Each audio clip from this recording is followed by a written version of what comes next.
بہت ہی پہلے دنیا میں مقبولیت حاصل کر لی تھی اور مشہور ہو گئی تھی، تو دنیا کئی ممالک میں کام ہو ہی رہا تھا، تو الحمدللہ مدنی چینل بھی ہم کو نصیب ہو گیا، اس سے اور کام بڑھ گیا ہمارا۔ بلکہ میں یہ عرض کروں، دعوت اسلامی مدنی چینل سے نہیں ملی، میں یہ عرض دعوت کروں اسلامی سے مدنی چینل ملا ہے۔ مدنی چینل کو جو شہرت ملی اور مدنی چینل جس تیزی کے ساتھ دنیا بھر میں پہنچا نا، یہ دعوت اسلامی کی وجہ سے پہنچا، کیونکہ دعوت اسلامی پہلے سے ہی ملک و بیرون ملک میں مبلغین وہاں موجود تھے۔ جیسے ہی مدنی چینل شروع ہوا، مبلغین کو پتہ چلا، انہوں نے دنیا بھر میں جہاں جاتے مدنی چینل کو بس عام کرنا شروع کیا، اور آج یہ تو مدنی چینل کی شہرت کی وجہ دعوت اسلامی ہے، اور مدنی چینل کی ترقی کی وجہ دعوت اسلامی ہے، کہ اس کے ذریعے دعوت اسلامی کے ذریعے مدنی چینل گھر گھر پہنچا۔ مبلغین ہیں، ورنہ تو دیگر لوگ تو ان کو پتہ نہیں کتنے تو وہ ڈپارٹمنٹ بنانے پڑتے ہیں، کیا کیا کرنے پڑتے ہیں دنیا بھر میں چینل پہنچانے کے لیے۔ یہاں تو آلریڈی مبلغین تھے ہی، اور وہ ان کو پتہ چلا، اور ماشاءاللہ مدینہ مدینہ ہو گیا۔ الحمدللہ صلو علی الحبیب صلی اللہ تعالی علی محمد۔ ہمارے ساتھ اس وقت رکن مرکزی میں شورا کے رکن حاجی امین مدنی قافلہ، ان کی شہرت ہی حاجی امین مدنی قافلہ سے ہو گئی ہے۔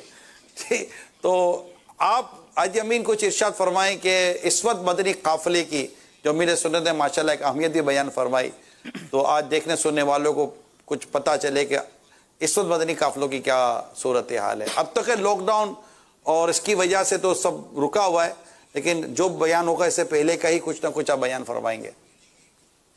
سب سے پہلے تو شیخ طریقت امیر اہل سنت دامت برکاتہم العالیہ کو یوم دعوت اسلامی بہت بہت مبارک ہو۔ جانشین امیر اہل سنت اور تمام اراکین شورا اور مدنی چینل کے ناظرین کو یوم دعوت اسلامی بہت بہت مبارک ہو۔ امیر اہل سنت دامت برکاتہم العالیہ نے مدنی قافلوں کے حوالے سے تو ارشاد فرما ہی دیا کہ مدنی قافلے کیا ہیں اور مدنی قافلوں نے کیا کیا ہے، اور امیر اہل سنت کا ایک فرمان ہے ہماری تحریر میں موجود ہے کہ ہماری منزل مدنی قافلوں کے ذریعے ساری دنیا میں پیارے آقا صلی اللہ تعالی علیہ وسلم کی سنتوں کو عام کرنا ہے۔ اور الحمدللہ ہمارے مدنی مقصد میں بھی جیسے مفتی فضل صاحب نے فرمایا تھا کہ مجھے اپنی اور ساری دنیا کے لوگوں کی اصلاح کی کوشش کرنی ہے، اپنی اصلاح کے لیے مدنی انعامات پر عمل، اور ساری دنیا کے لوگوں کی اصلاح کی کوشش کے لیے مدنی قافلوں میں سفر کرنا ہے۔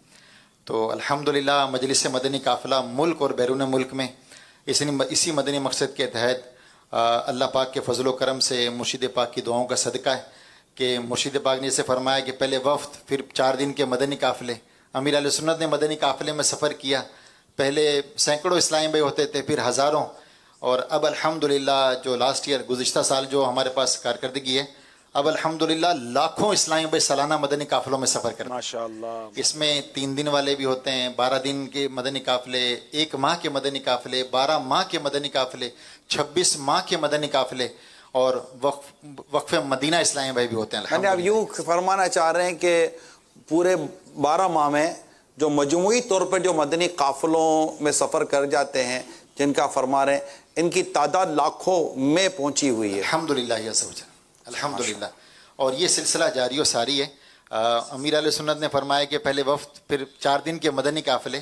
مدنی چینل کے ناظرین نے بھی دیکھا ہوگا کہ الحمدللہ اب 1 ماہ کی ٹرین نہیں، ٹرینوں کی ٹرینیں سفر کرتی ہیں، کبھی کسی ریجن سے، کسی زون سے، اور لاک ڈاؤن سے پہلے الحمدللہ ہمارا یہ سفر جاری ہے، اور جیسے ہی حالات نارمل ہوں گے، لاک ڈاؤن ختم ہوگا، اللہ نے چاہا تو پھر ہماری تیاری بھی ہے انشاءاللہ عز وجل، ملک میں بھی اور دیگر ممالک میں بھی الحمدللہ ہمارے مدنی مشورے جاری ہیں۔